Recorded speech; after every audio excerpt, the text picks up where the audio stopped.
look closer at the allegretto. First things first, there's a lot of different articulations in this one, so I want to start off with the staccatos. Let's talk about the length of these. I think you're going to want these to be bouncy and buoyant, and each one of them you're going to want some resonance. You don't want them to be too short or too dry. So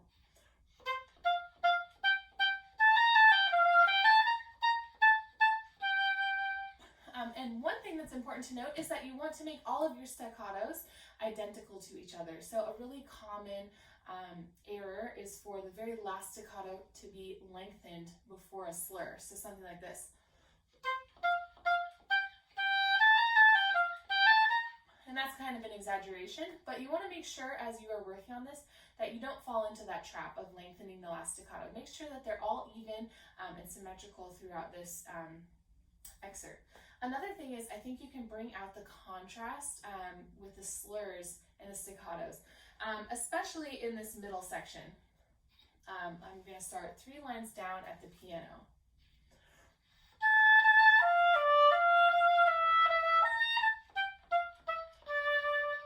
I think you can really accentuate that because it's a really cool moment in there. Another thing that you want to think about is when we're going to this F sharp, a couple measures after that,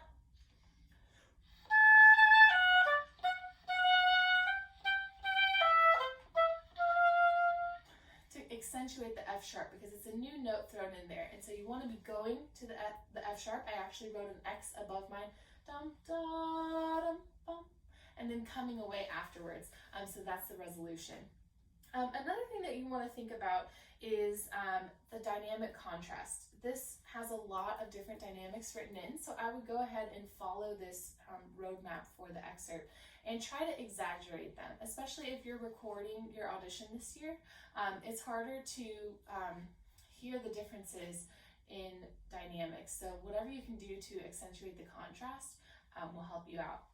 Another thing that I wanted to talk about is before this fermata,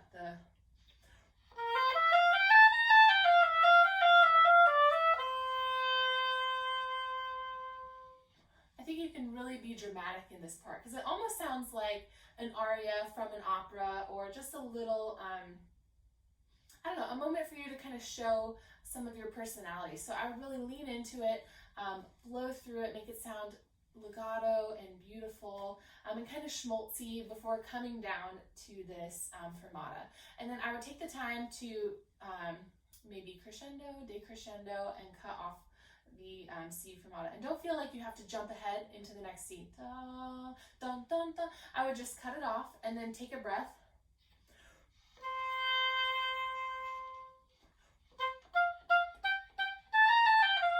Before restarting it, so that way you're feeling fresh for the rest of your excerpt. And then 3 before the end, this is a little bit tricky though. What I would do is break it down into those 2 groupings. So, and then, and practicing each of those slowly before putting it together. It's kind of like a little finger tongue twister with the articulations. And then these last F's, make sure that they have some resonance in it, because that's going to be the last thing that whoever is listening to this excerpt is going to hear in your audition. So you want them to be full, you want them to be ringing, and you want your sound to go up into the air after you're finished. So I hope this can help you as you're working on this excerpt.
of different aspects to look at in this moderato excerpt. The first being the tempo.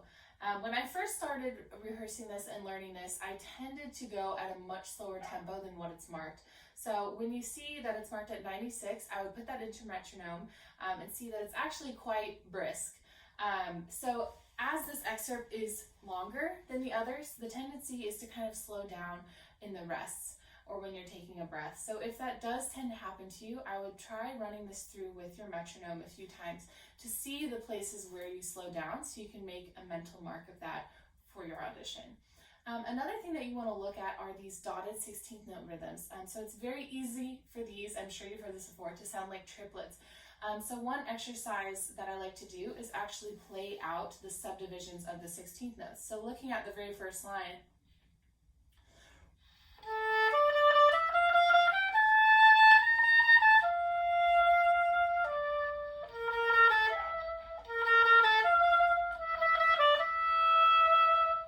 and then once you have that down, playing through with the subdivisions, take them out.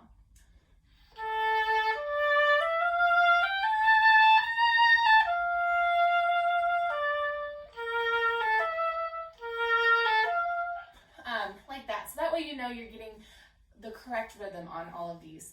And so another thing that I like to see, to work on in this one, you see all of these decrescendo hairpins. So what you want to do is make sure that you're not starting those too soft so that you can't decrescendo away from them. So it's all about the ending of the notes. So starting louder at the beginning of this, so, and then all of these little figures, the,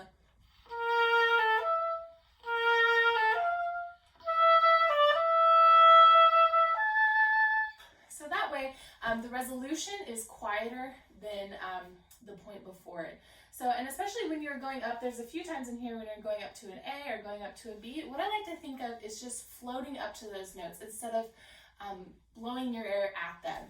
That's what it feels like a lot of times on oboe when we're trying to get up to a high note quietly and make a nice resolution. So think about just blowing through the notes rather than at them. And so just practice starting louder on the note before it.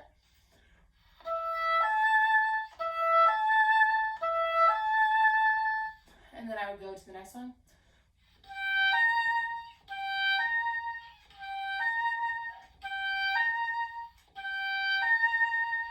And it doesn't have to be in the correct rhythm, but just kind of seeing what you can do. How soft can you come away from that note? Where is the line? You have to reach the line to know where it is.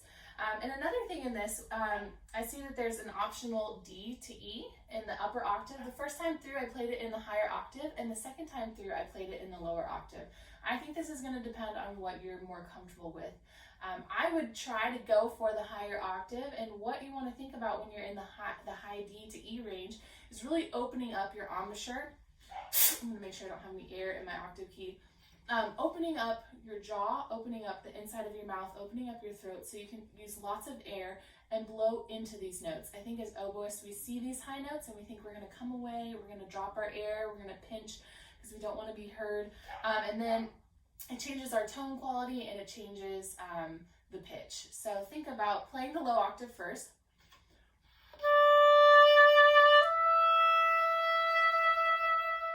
Now just play them at a nice full volume so you can see where they're sitting, and then try to play the upper octave the exact same way that you played the lower octave. So.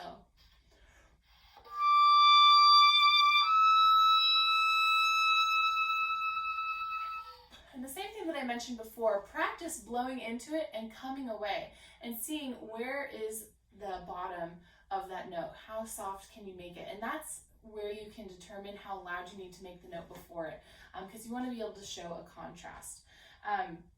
Another thing that's important in this is they have some written in breath marks already in this etude, but if there are any other places where you need to remind yourself to exhale, I think this is an excerpt where it's very easy to keep breathing in and not letting out any of your stale air. So make sure that you do that so you can remain fresh for this entire etude.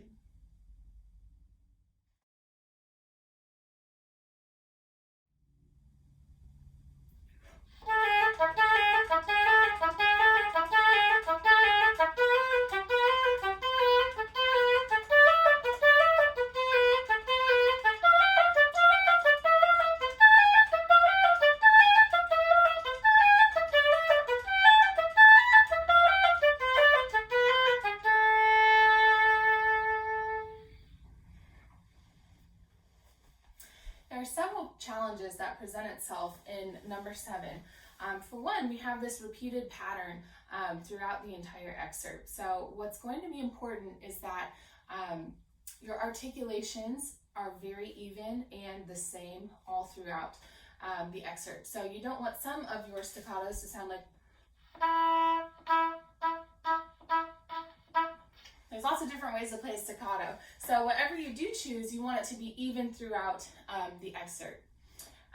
Another thing that I like to think about when I was practicing this to perform it is putting a little bit of emphasis on the beginning of each of these figures. So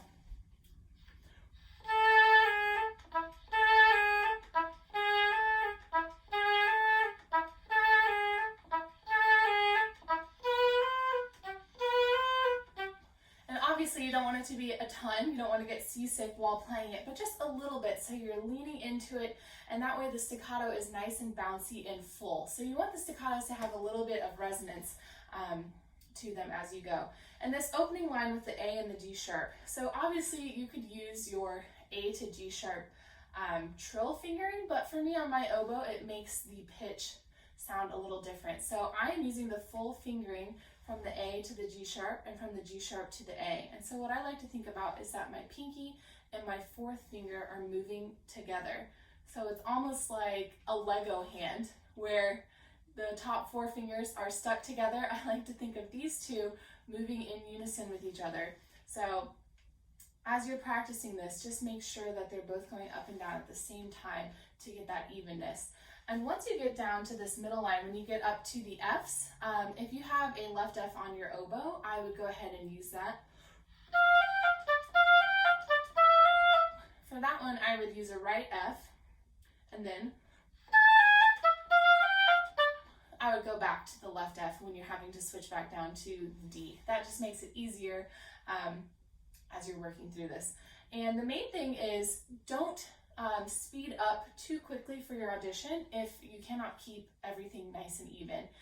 You want to prepare this in a calm way, so that way when you walk into your audition and you're ready to record it or play it live, your nerves and everything are at a level 0. One of my teachers always used to talk about their inner freak out meter from a level 0 to a level 10. When you're going to play this, you don't ever want to play it faster than you've practiced it, so that you're feeling confident and secure when you play this in your audition. So good luck working on this one. It's a lot of fun.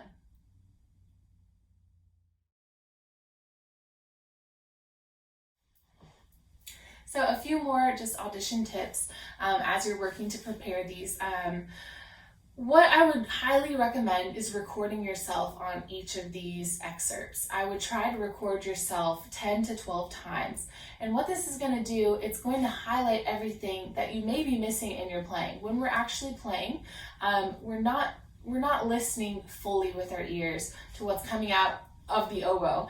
Even when I think, okay, I've got this down perfectly, when I take the time to set up my phone or my iPad, computer, whatever it may be to record myself, I hear little things in my playing that I don't hear while I'm actually performing it. So I highly recommend doing that and just keeping a few notes, oh, I want to check this note with a tuner, or I want to phrase this differently, or I can't really tell the contrast in my dynamics.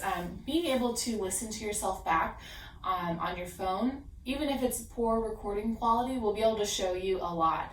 And this will help you when you go into your audition, because you've listened to it so many times, you're not going to be thinking about anything else. You're going to be thinking about, oh, I've played this, I know I'm going to this spot, I know I need to take a breath here, I know I need to make this note a little bit longer so it resonates more. Just things like that will help you feel more confident. When you're actually in the audition, whether you're recording it or whether you're playing it live, one thing that I recommend is to just focus on the notes in front of you. Don't let yourself fall into the trap of worrying about what the judges are thinking, or what your band director is thinking, or whoever is listening to you, what they're thinking. You don't even want to have time to think about anybody else in the room besides you. Just think about what the task is at hand as you are playing this, and if a mistake happens or something happens, just let it go and keep focusing on what's ahead of you. Don't let it derail the rest of your excerpt, because lots of times what may be something really huge to you was maybe not that big of a deal. So just keep going and being confident in the rest of your excerpt. That's really going to help you out. Another thing with your reads, make sure that you have a few reads going into your audition. You don't want to be stuck with just one. As the weather fluctuates so much here, you never know if it's going to be super cold or warm on that day. So you want to have variety to be able to choose from. And what I also suggest is just keep rotating on the reads that week before your audition, so you feel comfortable playing on all of them and you don't have your heart set on one that maybe on that day of is not feeling as comfortable. You want to be able to feel comfortable on all of the reads that you have in your case, that you're ready to go and play on any of them. Something else to consider is asking your band director or whoever is working at the audition whether you can sit or stand. Lots of times I had the choice to sit or stand, and so whatever made me feel more comfortable I would do. Lots of times I would ask to sit if there was a chair for other instruments, because that's how 90% of the time I would practice. If you can find out that information before your audition, that will help, because you may know already in advance everyone has to stand. And so if that's the case, then practice standing up and practice going through your audition standing up. You want to be prepared. The breathing is much different when you're sitting versus standing. Another thing that I suggest when you're playing your audition is don't feel the need to have to rush through all of your excerpts. Take your time to take off your reed, swab your oboe, put it back on, flip your page over, get your other piece of music out, and just close your eyes and take a deep breath. If you're feeling really nervous, a good trick is to cover one side of your nose and you're breathing in, and then you cover the other side and breathe out through the other side. It seems silly, but it really helps just kind of slow down your heart rate and calm you down. And I can't tell you how many times I've used that before an audition or a big performance. That's just helped me kind of ground myself and get ready to go. But yeah, back to what I was saying before, don't feel like you have to go from excerpt to excerpt very quickly. Whoever is listening to you or recording you, they know that there's going to be a break. And if you need to, blow out your reed. If you feel like there's some spit or some water in that, take the time to do that. Or if you get water in some of your keys, because oftentimes that might happen if you're standing out in the hallway and then walking into the band room, and then you notice that you get some water in your octave key. Between excerpts, just go ahead and swab, and don't worry about it. At the end of the day, just try to have fun. I know you've probably heard that a million times. But this isn't an end-all be-all goal for your audition. This is just a snapshot in time of your playing. And so all I want to focus on when I'm taking an audition is to just do the very best and represent myself in a way that is similar to my playing ability. So it's just a snapshot in time, not this has to be perfect by this audition date. You want to just make it get it to as high of a level as possible, and then be able to perform it at that level. So I hope some of these audition tips and tricks may help you, and good luck at your future auditions.